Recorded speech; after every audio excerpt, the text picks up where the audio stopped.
It's a beautiful day. This is the day the Lord has made. Let us rejoice and be glad. It's a beautiful Tuesday, and you know how we do it here on Joy Prime every Tuesday, 7:30 p.m. We bring you entertainment with yours truly, Becky. And today is a very special one because I have somebody very special, somebody legendary to talk entertainment with today. I think we're matching shirts today as well. So I'll just let you leave in the suspense. I'll be back with a legendary. I'll not mention the name. I'm just being forced. I'm forcing to get the name. No. I'm not going to give you the name because you have to stick and stay. Thank you for coming. I'm so excited. So can you imagine getting the biggest man in music, like Mr. Music, talking entertainment with?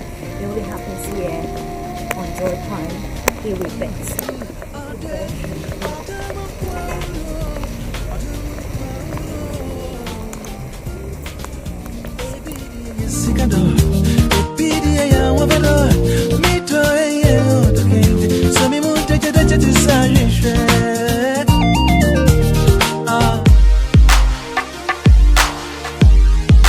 Alright, if you've just joined me, this is Entertainment with Becky right here on Joy Prime on your multi-TV channel.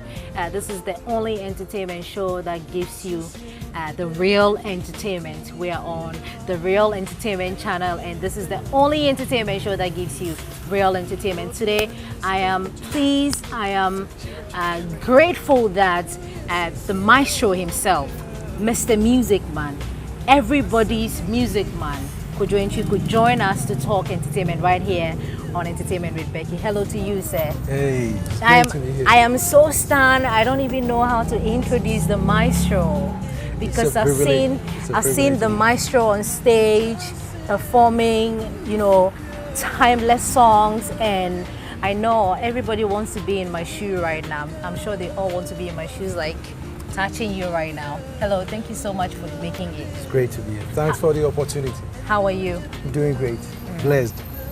Are you always smiling? Not all the time. When I perform, nowadays usually 30 minutes after the show, 1 hour after the show, I allow the fans to get on stage and be snapping pictures for their social media or whatever. I don't smile when I take pictures, but when I'm with a beautiful Becky, I have to smile. Because it radiates. I know, right? Yeah. Because I've seen you perform a lot of times, and it's always like you're serious about the song. This is your song. You wrote the song yourself. You have to be. You have to be. You connect with the crowd. You need to have eyes at the back of your head. Be checking the musicians, listening to every note that is being played, because every little thing can distract your attention. Connection to the fans is what I love. Okay. I love when the fans are singing. Yeah. I mean, when you start the song and there's nothing like that. I mean, like it. So you have to be everywhere. You're on stage, you're listening to the band, you're watching the crowd, you're watching what is happening here. You're thinking of what to say, because when I'm on stage, I improvise a lot. Okay. Spontaneously, an idea comes, a melody comes, I'll change, bring in a new, and that's what makes live performance special. Yeah. I don't know about the young ones, people who haven't read about you yet, but if you need more on the maestro, the music man, you can go on www.kojoantwi.net. There's a book coming out soon, so they'll have a whole, you're hearing it first time right here on Entertainment with Becky. Yeah. But for the young ones who are yet to read about you, you write your own songs. Yes, I do. I write them. Most of the works that I did, the first 5 albums, 6 albums, I played almost everything. Songs like Akonoba, I played everything. With exception, yes, I wrote that, but I did that with a wizard, Kwame Ebuaki, on keyboards. Okay. Yeah. Okay. Yeah. let's talk about the journey. Okay. How has it been like for you writing timeless songs? I'm stressing on the timeless songs because I have experienced the timeless songs, and I'm telling you out there that it's timeless. Tell us about it. The journey through the journey challenges. has been, I mean, it's still challenging. Okay. I was fortunate enough to have started with a band. We were, I mean, if I say a band, we're more like copycats. We will learn everything that became a hit in the West, like the Kool and the Gangs, Bob Marley and the Wailers, Mighty Diamonds, all the great songs that became hits. We copied it. I mean, when I said we had to rehearse it till by ear, everything by ear. Okay. And so we went out there having about 6 to 8 hours repertoire, and we were entertaining, Ghana, entertaining the whole of the country with it. After some time, we had the privilege of traveling to Ivory Coast, Togo, Benin. I'm speaking about, I started with a band called Boom Talents. Boom Talents. Boom Talents. Okay. It wasn't formed by JJ. When you hear the word boom. Boom. But, oh my God. It was a band of, the gentleman who gave me the opportunity to be here today. Okay. Because it was difficult to get in a band. You had to be a man, you have to be an apprentice. Yes. Sort of. Yeah. We called it kunkadi. Kunkadi. Yeah. Sounds like an instrument. Yes, it does. Yeah. You have to be like, be with them when they are traveling, helping. If you want to learn to play drums, then you become the apprentice of the drummer. He teaches you how to fix them. So before the band comes on stage and you setting up, you get a chance to try your hands on them. But I never had that privilege, so I saw an advert in the newspaper. Okay. Singer wanted. It wasn't the days of reality shows. Okay. Nowadays, it's all over. You just go. It's reality show. You go if you're able to sound like someone, you're able to get a record. But it was close to that. So you go for rehearsals. Other singers. I went there. There were other singers who were there. Some had the experience because they've been playing with, bands like that before, But I went in and 2 of us were chosen. Okay. And the other guy, my colleague, he was more experienced.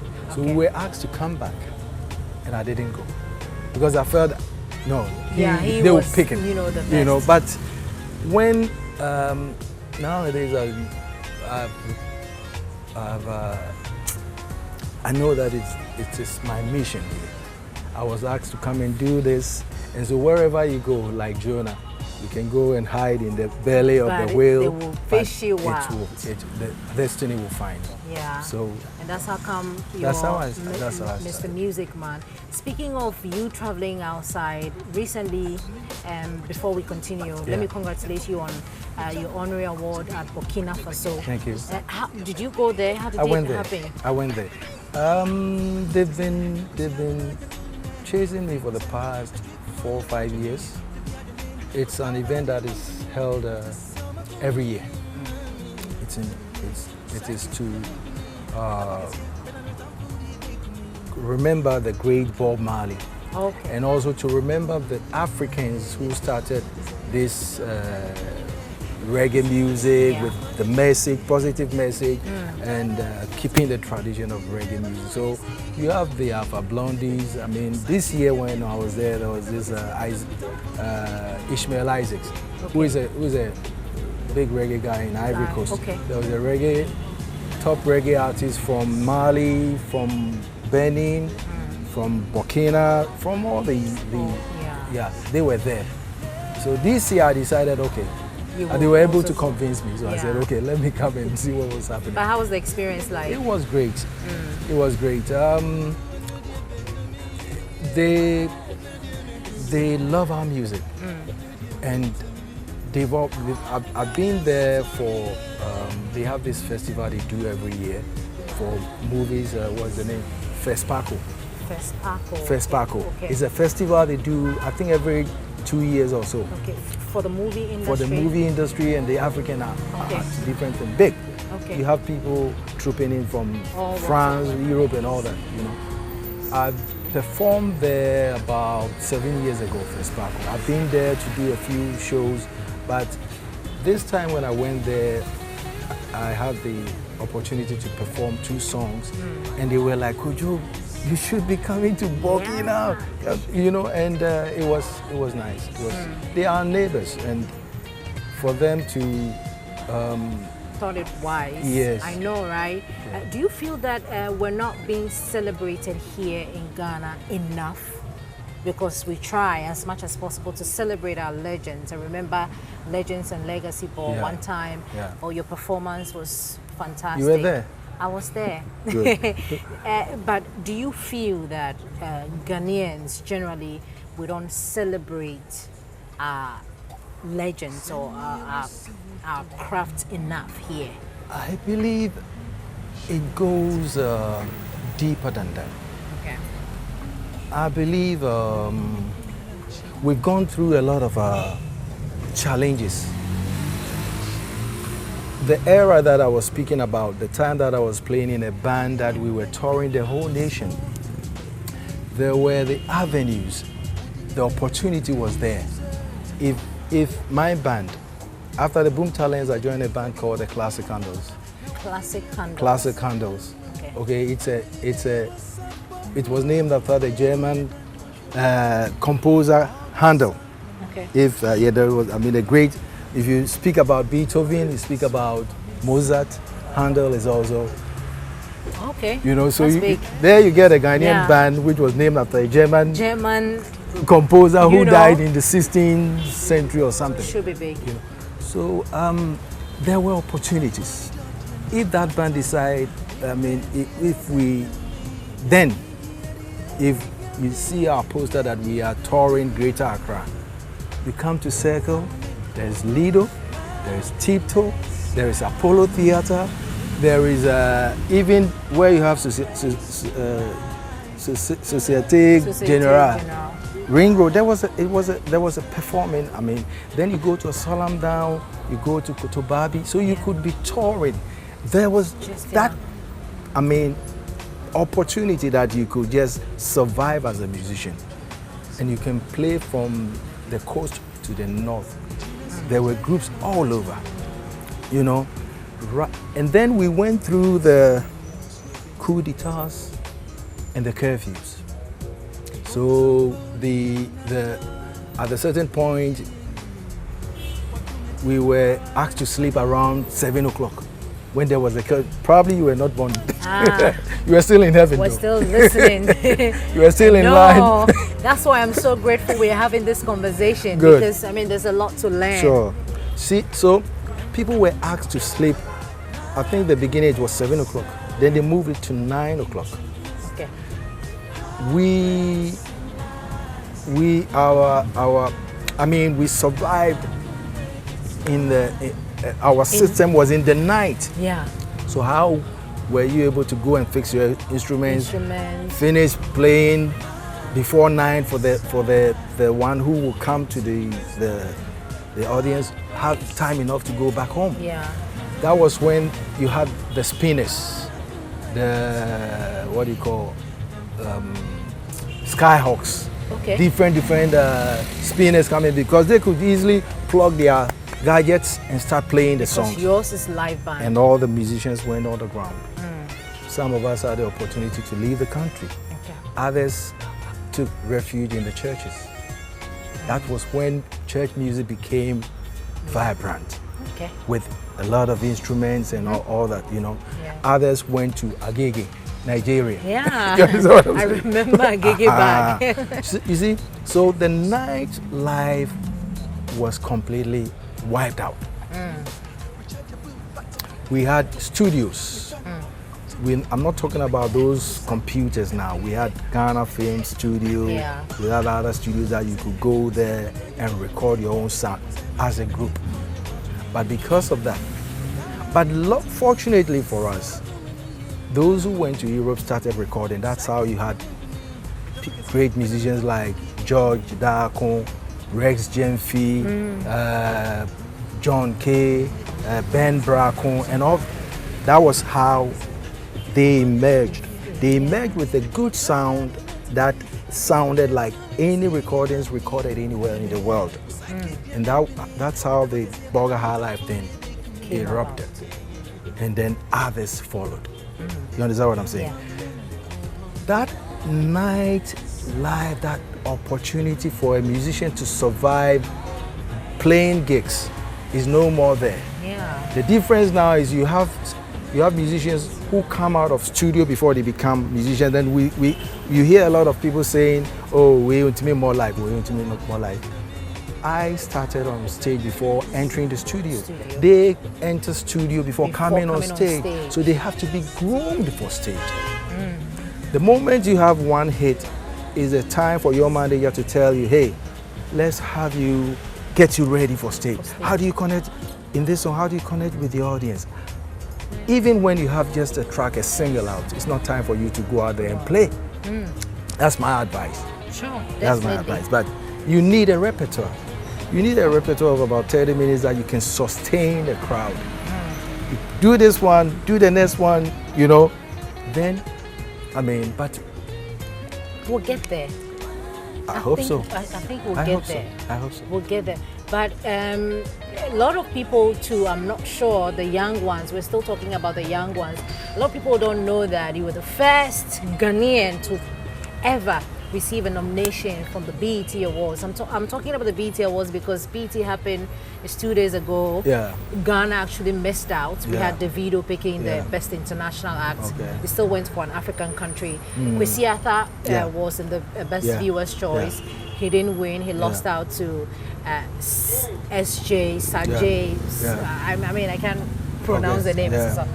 But how was the experience like for you? Looking back. I was nominated. Yeah. You know, it was the first time BET decided to do that category. And I think I was there with P Square. Okay. I was there with two Nigerians there. I remember the name. I remember the P Square though. Okay. I was there with P Square and a lot of great guys. The experience was great. It was good to see Prince on stage, D-Barge, Puff Daddy and all of them. It was good to see how they coordinate those, each performance for every artist. The main thing was done for television, for the viewers, you know. But we were in the hall and we will be told, okay, we're going on air. They start counting, all seats must be occupied and all that. That experience was great for me. It confirmed something. They have all the gadgets. Okay. We don't. We are limited in terms of gadgets when it comes to performance, but we're doing good. Yeah. We're doing very good because with the few gadgets that we have, we're able to produce. When you go to see shows now, I started that theoretical intros and outros, and I saw Puff Daddy. I love him because he was hands-on. He was not just sitting back. He was producing his own thing. He was sitting with a computer with 4 of his guys. It was like, okay, we do this and we do that, and I love that.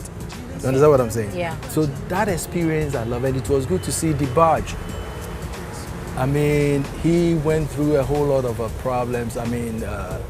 Rehabilitation because of drug problems, and he was on stage, and his voice sounded as golden as when, you know. And then I saw Prince being honored. And these are people that have played their songs, listened to them, walked them from afar. Can imagine. You understand what I'm saying? So being in the same auditorium with them was inspiring. It was inspiring. Great. Yes. I've seen that you've worked with a couple of the young ones. Ifya. We've seen a lot of people trying to is it mimic or they try to do your song, especially Senel Siwopen Dog. Man, I love that song. I don't know why, but I mean, if you're my lover out there, I mean, we should be singing this song. So I've seen that you've performed this particular song with Efia. Who else did you work with apart from Nanaya? I have worked with a whole lot of them. Okay. But it's unfortunate that people do not see that as a platform. You see, I started this annual event, yearly event of 24th December show, Kojo Antwi at the National Theatre, over 2 decades ago. You understand what I'm saying? Yeah. That is the platform you speak to. You speak to Reggie Rockstone. Yeah. We gave him the first break for people to hear Ago, Amen. When Reggie came down with, it was like weird. Twice we gave him the platform.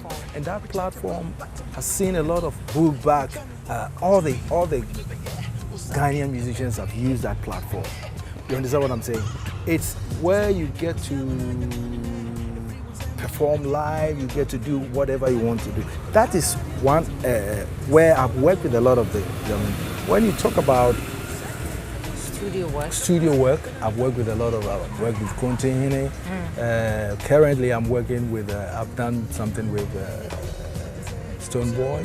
I've done something with, we're still mixing it. I've done something with Kofi Kenata. Okay. There's something with R2B that, I mean, I work with everyone. Okay. Because the new trend of music, listen close. Okay. You will hear the elements of what I've been doing. For a very long time. We've gone a full circle. What goes around comes around. We've gone a full circle. See, I told me lines. And you're not growing old, you're still here.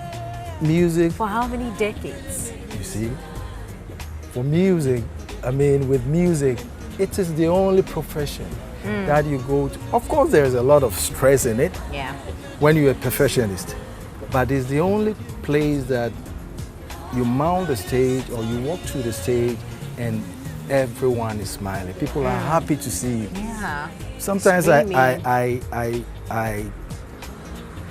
get on stage and I don't want to leave. Oh, you feel that too? Sure. So let me give you an instance where you came on stage. We weren't expecting you on stage because it was a fear that was built up recently. Okay. I remember that. 2 years ago. We're just expecting a fear or somebody else, maybe a papa to come and sing the song. And then, and you see, a fear, I don't know whether they tried to surprise her. So we were just looking for the person who would sing next. And then the voice, you know, people can imitate. I mean, they can actually sing and you feel like it's Kojo Antwi singing. Yeah. So, and then you came out. Yeah. I could tell you, I was sitting in front, I saw people fainting. Oh, Mr. Music Man. Yeah. I did the same thing too. You did? I didn't want to tell them. But how do you feel with, you know, so much love coming from the people, how your music has, you know, impacted a lot of people and still is impacting people? Blessed. That's all I can say. It's, I mean, I've mentioned a lot of guys that like the George Darko. Yeah. We go way back. Yeah. We were doing all these Bob Marley and with that we were able to travel to Europe. Yeah. And to still be in the system and be doing songs that, great songs that become evergreen. Yeah. Songs that people, I mean, every day if I go through my Facebook, someone has sent something. When is your next album coming? You have so much album. We're still there's one that's there now that someone said, oh, I can't stop listening to you, Kojo Antwi, you are still that.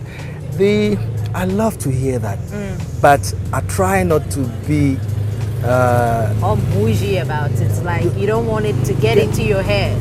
You're always working. You know, the ego.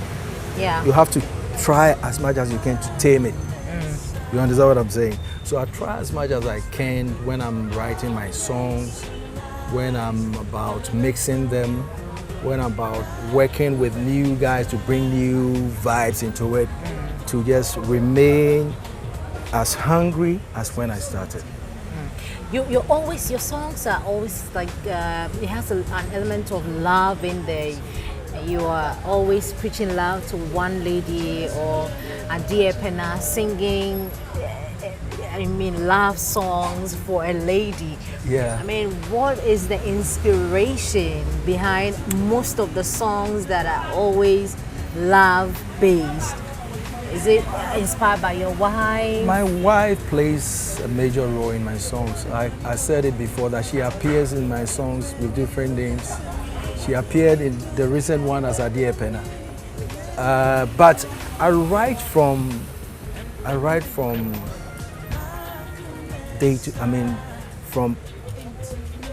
love to listen. Okay. I believe that we're given 2 ears and 1 mouth because we have to listen more. Yeah. And as a songwriter, as a composer, as somebody who wants to be very current, you need to always be on your guard, looking for words. So conversations are not just conversations. When I speak to you, I'm looking for you to drop a word that I can use in a song. You know, and then the song must be current. People everywhere must relate to the song. So when I sing about a deep, and I'm singing for every special woman in the world, because that's the one that I write for. Instead of maybe mention, okay, I've done that, but I usually don't mention names in my song. But if I'll look for a word that will represent everyone. Everything, yeah. And I love that because love is something that everybody can relate to. But you have been in this industry, what's celebrated. We have to celebrate legends like the Music Man, Mr. Music Man. It's actually a track on his album, and the Maestro, popularly called the Maestro. Give us, you know, for the young ones out there who are still struggling to become who they want to become in the music industry. What is the way forward? Earlier we were talking about, before the program, we're talking about how to project our music to the rest of the world. What can we do? I think it has become very difficult for musicians to survive doing music. We live in an era that everybody is a star because they have their Facebook. Everybody is a publisher. People don't have time to listen to music, to create moods. Some time ago, I came out around the time that people were creating their own moods at home. Okay. You be at home, you put in CDs that you want to listen. Yeah. Nowadays, you're in front of your computer or your phone, and then you're checking what is going on social media. So you listen to music in the background. So even music that we are doing now, you can only market it with images.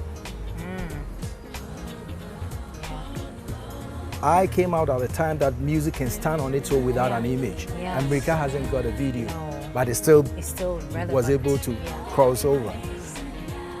The times are difficult because you have all these new gadgets that are coming that attacks music in volumes. People speak about music on their iPad, it is not about who played what, it is about the quantity of music I have on my iPad. Oh, Charlie, I have about 5,000 songs on my, it doesn't matter who played it. You understand what I'm saying? Yeah. Times have changed. But I believe we would definitely get there. For the young artists, my first advice will be believe in yourself. And say something. If I say something, the songs of today are self-centered. It's about me and my baby. Baby, do that for me. Shake that thing for me. Baby, do that. Oh, my beautiful lady. It's all that I hear. That's all that. I'm not talking about just Ghanaian musicians. I'm talking about African musicians. But we produce people like Fela, who felt music was a weapon that he could use that against the institution You understand what I'm saying? Yes. Not just Fela. Look at the way Angelique Kidjo is using. Yeah. She's the ambassador for UN something. I'm not too aware of it. She's you big know? out there. We're doing singles, yes. We are not doing just one single. You can do the songs about baby, do that for me. Fine, but let's have a balance. I'm so glad you could join us to talk entertainment with. It's a very, I mean, I know I have been inspired. I have learned a lot, even though I'm not a musician. I'm hoping that hopefully I will become one of the greatest musicians on earth. Great. Starting with Mr. Music Man's song and Fame Koho. I'll sing that one before we go. But thank you so much for making it. I really, truly, really pleasure. appreciate your time with us here on Entertainment with Becky.